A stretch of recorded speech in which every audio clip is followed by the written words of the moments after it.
So I did this pattern of meditating, deep breathing before they came in, okay? And I also then after that I would go through the manuals. Or no, I think it was before and the night before, and I would do this meditation and breathing technique before they got there, and so I was completely calm. And what it was it opened me up, okay?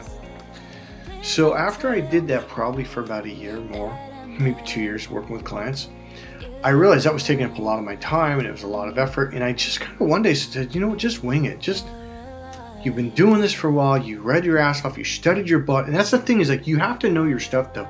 You have to get certified and trained and practice and read. Some of my NLP books I've read easily 5 times. Tony Robbins books I've read 12 times. All right.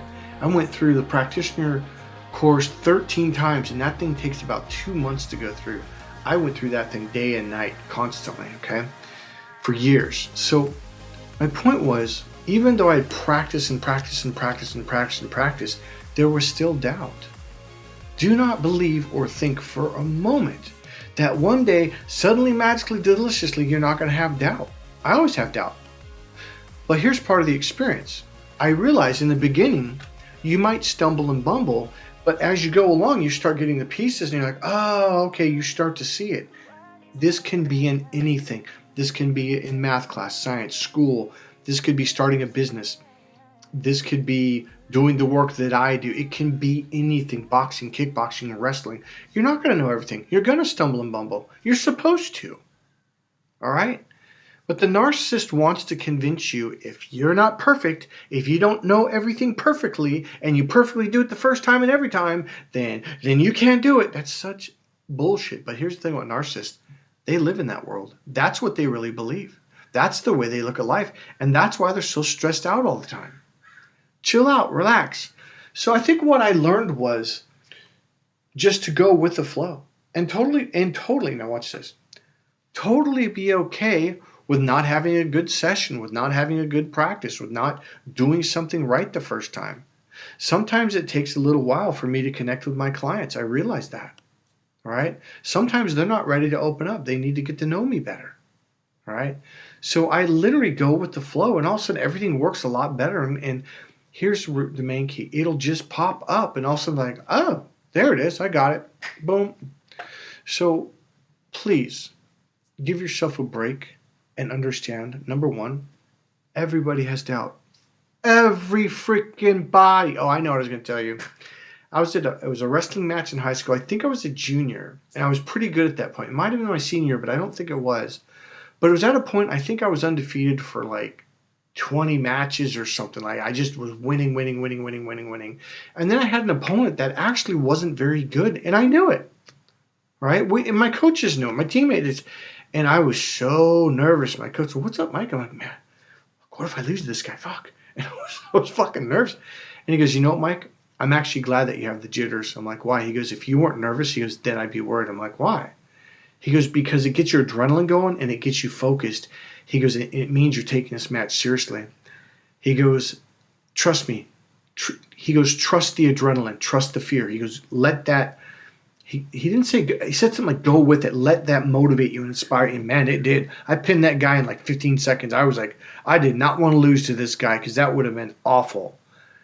The point being is, your nervousness, your doubt, gets your energy going. It puts chemicals in your brain, adrenaline, whatever, and all of a sudden it turns everything on. That is a really, really good thing. The key is to go with it, regardless of how herky-jerky, stumbly, bumbly. It doesn't just keep going. Just keep going. All right? One of the secrets is have an end goal in mind. When I went to that match, I was going to pin that guy. That was my goal. Period. I didn't care if it took 1 round, 2 rounds, 3 rounds, or 15 seconds. That's what I was going for. That's what I was shooting. And bam, it worked. Okay? So remember, doubt is a good thing. Make a decision to decide to be confident, to take deep breaths, and get better at getting to state. If you need coaching on getting in what's called a mental emotional state, call it being in the zone. And don't think you need to be perfectly in the zone. There were times during football games and wrestling that I was in the zone. But you know where it came from? It came from absolute total fear. All right. And I was like, I want to do this and I'm going to find a way to do this. I remember the beginning of this game, I stumbled and bumbled the first couple plays, but then I kind of started, I kept going. I was like, bam, something just clicks in you and you get into the zone. Don't think you have to be in the zone. That, I shouldn't even brought that up, because a lot of people think, oh, you've got to be in the zone. No, you don't. No, you do not. Very rarely do athletes truly get into the zone. When I had those football games when I was in the zone, it was magical. It was miraculous. It was amazing, the things that I did. But it wasn't for the whole entire game, but it would be for a series of plays and downs and maybe 10, 15 minutes of the game. And it was awesome. But I won just as much when I was out of the zone, just by sheer determination and pushing myself and making a decision to face the fear and do it anyways. In fact, you know what? I actually got that from a woman. There's an author, I can't remember, but I've got her tape and a book over there. But that's a book. And the whole book really comes down to face your fear and do it anyways. Period. Hey, this is Mike Colleen at MikeColleen.com. Screw narcissists.